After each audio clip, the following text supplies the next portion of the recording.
जय जय श्रीमन नारायण। मैं सीता श्रीनिवास। आज मैं आप सबको बताऊंगी गणगौर व्रत क्या है, गणगौर व्रत कब मनाई जाएगी, गणगौर व्रत की विधि क्या है और इसकी कहानी क्या है, उद्यापन करने की विधि क्या है, इन सब के बारे में जानकारी देने वाली हूँ। तो ध्यान से सुनिएगा। गणगौर पूजन चैत्र मास की कृष्ण पक्ष की प्रथमा यानी धुलंडी से शुरू होता है और चैत्र मास की शुक्ल पक्ष की तृतीय तिथि को समाप्त होता है। गणगौर का व्रत चैत्र मास की शुक्ल पक्ष की तृतीय तिथि के दिन किया जाता है। इस दिन सुहागिन स्त्रियां व्रत रखकर भगवान शिव और माता पार्वती की पूजा करती हैं।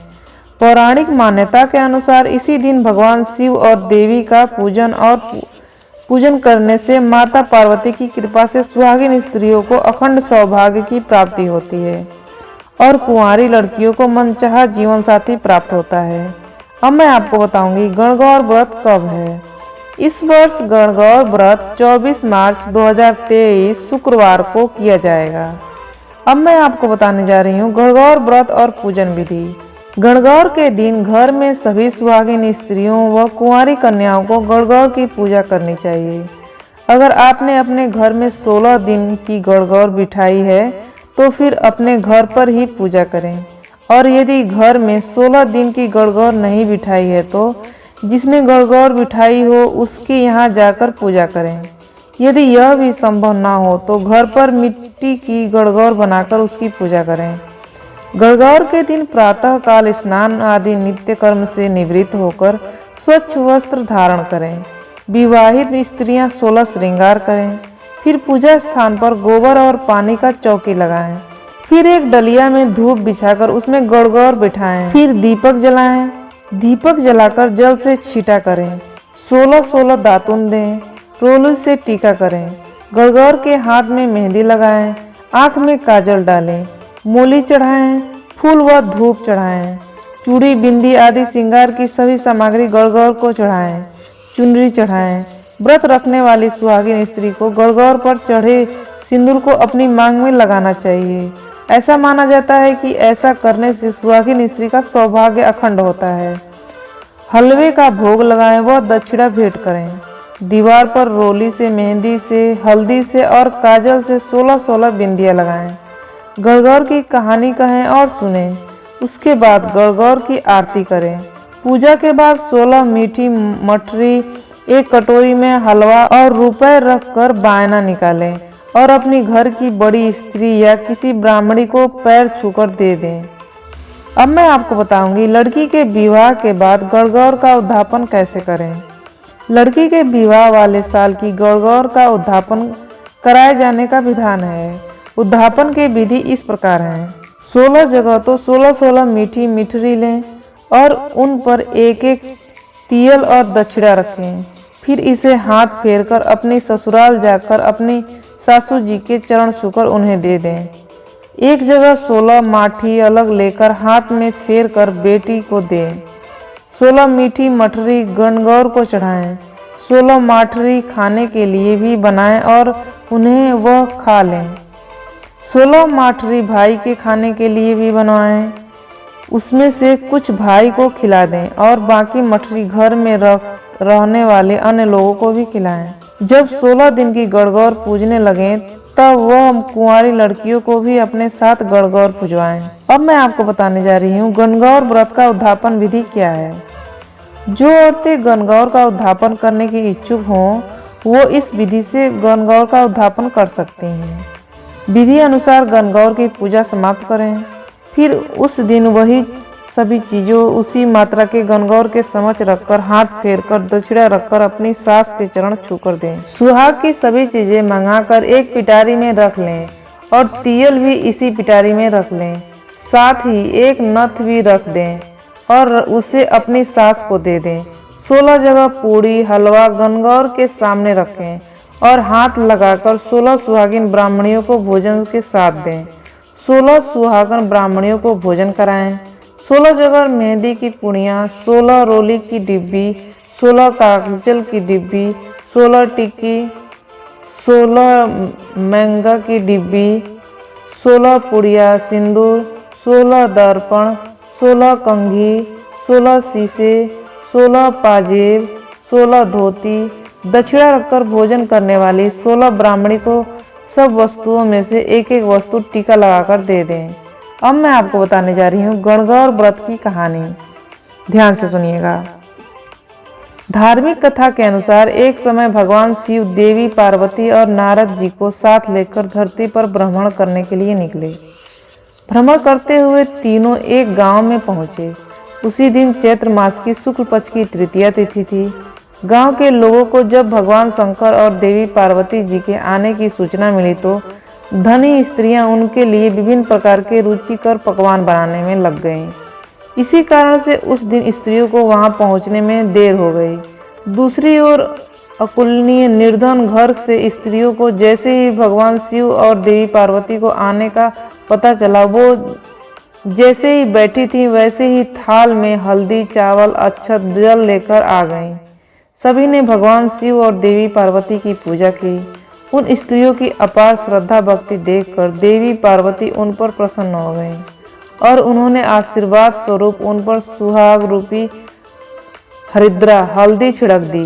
देवी पार्वती का आशीर्वाद पाकर वह स्त्रियां देवी पार्वती का गुणगान करती हुई अति प्रसन्नता के साथ अपने घर चली गईं। तत्पश्चात कुलवंती स्त्रियां 16 श्रृंगार करके स्वर्ण पात्रों में 56 भोग लेकर भगवान शंकर और देवी पार्वती के समक्ष आईं। तब भगवान शिव शंका व्यक्त करते हुए देवी पार्वती से कहते हैं, हे देवी, आपने समस्त सुहाग प्रसाद को साधारण स्त्रियों को दे दिया है, अब इन स्त्रियों को क्या देंगी? देवी पार्वती ने भगवान शिव से कहा, प्रभु, यह आप मुझ पर ही छोड़ दें। फिर देवी पार्वती ने अपनी उंगली चीरकर उन्हें रक्त सुहाग रस लेने का निर्णय लिया, जिसे वो उनके सामने ही सौभाग्यशालिनी बन हो जाती। जब वो कुलीन स्त्रियां शिव पार्वती का पूजन कर चुकी तो देवी पार्वती ने अपनी उंगली को चीरकर उसके रक्त को उन स्त्रियों पर छिड़का और उन्हें आशीर्वाद दिया कि तुम सब वस्त्राभूषणों का परित्याग कर माया मोह से मुक्त होकर धन मन तन से अपने पति की सेवा करना, तुम्हें अखंड सौभाग्य की प्राप्ति होगी। देवी पार्वती के ऐसे आशीर्वाद वचन सुनकर वो स्त्रियां बहुत ही प्रसन्न हुईं। फिर देवी पार्वती को धन्यवाद देकर उनके गुणगान के गीत गाते हुए अपने अपने घर को लौट गईं। जिसकी जैसी भावना थी उस पर छिड़के रक्त का प्रभाव उस पर वैसा ही पड़ा। जिन्होंने अपना सिर्फ वैभव दिखाने का प्रयास किया था उन्हें उसका कोई फल नहीं मिला, परंतु जिन्होंने सच्चे हृदय से देवी पार्वती और भगवान शिव के लिए सारी तैयारियां की थी वैसे ही उन्हें सौभाग्य प्राप्त हुआ और वो पतिव्रता हो गईं। इसके पश्चात देवी पार्वती ने शिव जी की आज्ञा से नदी में जाकर स्नान किया। फिर वहां बालू का शिवलिंग बनाकर पूजन किया, भोग लगाया, प्रदक्षिणा करके 2 कड़ों का प्रसाद खाया और मस्तक पर टीका लगाया। देवी पार्वती की भक्ति देखकर उस पर पार्थिव लिंग से भगवान शिव जी प्रकट हुए और उन्होंने देवी पार्वती को वरदान दिया कि आज के दिन जो भी स्त्री मेरा पूजन करेगी, तुम्हारा व्रत व पूजन करेगी, उनके पति दीर्घायु रहेंगे और उन्हें मृत्यु के उपरांत मोक्ष की प्राप्ति होगी। ऐसा वरदान देकर भगवान शिव अंतर्ध्यान हो गए। तत्पश्चात पार्वती जी नदी तट से चलकर उसी स्थान पर पहुंची जहां पर महादेव और नारद को छोड़कर गई थीं। भगवान शिव तो अंतर्यामी हैं, उन्हें सब पता था। फिर भी जब देवी पार्वती वहां पहुंची तब भगवान शिव ने देवी पार्वती से विलंब का कारण पूछा तो देवी पार्वती ने कहा कि नदी के किनारे मुझे मेरे भाई भाभी मिल गए थे। उन्होंने मुझसे दूध भात खाने तथा उनके पास थोड़ी देर रुकने का आग्रह किया। उनके पास रुकने और भोजन करने के कारण मुझे आने में देर लग गई। ऐसा सुनकर भगवान शिव ने भी उनके भाई और भाभी से मिलने और दूध भात खाने की इच्छा व्यक्त करी।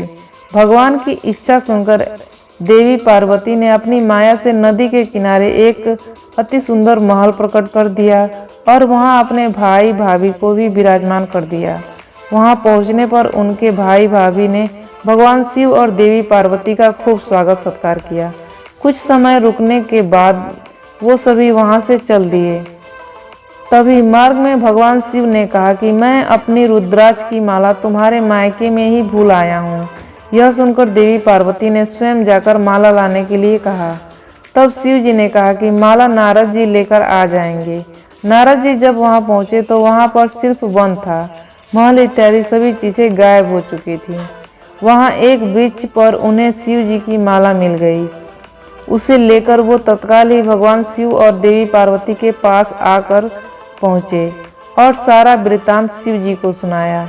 तब भगवान शिव ने नारद जी को बताया कि हे मुनि, आपने वहां जो भी देखा था वह सब देवी पार्वती की माया थी।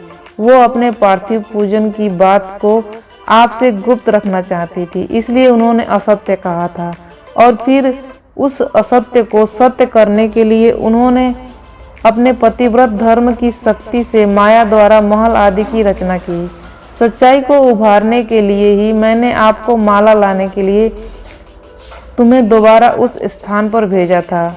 यह सब सुनकर देवर्षि नारद ने देवी पार्वती के पतिव्रत धर्म और उनकी शक्ति की खूब प्रशंसा की। इस पूजा को देवी पार्वती ने छिपा कर किया, इसलिए इस पूजा को छुप कर अर्थात पति के बिना करना चाहिए। देवी पार्वती का वचन है कि इस दिन जो स्त्रियां गुप्त रूप से गणगौर का पूजा करती हैं, उनकी समस्त मनोकामनाएं पूर्ण होती हैं और उनके पति दीर्घायु होते हैं। क्योंकि देवी पार्वती जी ने व्रत को छिपाकर किया था, तभी से इस परंपरा के अनुसार आज भी पूजन के अवसर पर पुरुष उपस्थित नहीं रहते हैं। ये जानकारी आपको कैसी लगी? इस तरह की जानकारियाँ पाने के लिए आप इस चैनल को सब्सक्राइब कर दीजिएगा। आपका दिन शुभ हो, आपका दिन मंगलमय हो। इसी आशा और विश्वास के साथ इस वीडियो को समाप्त करती हूँ। जय जय श्रीमन नारायण।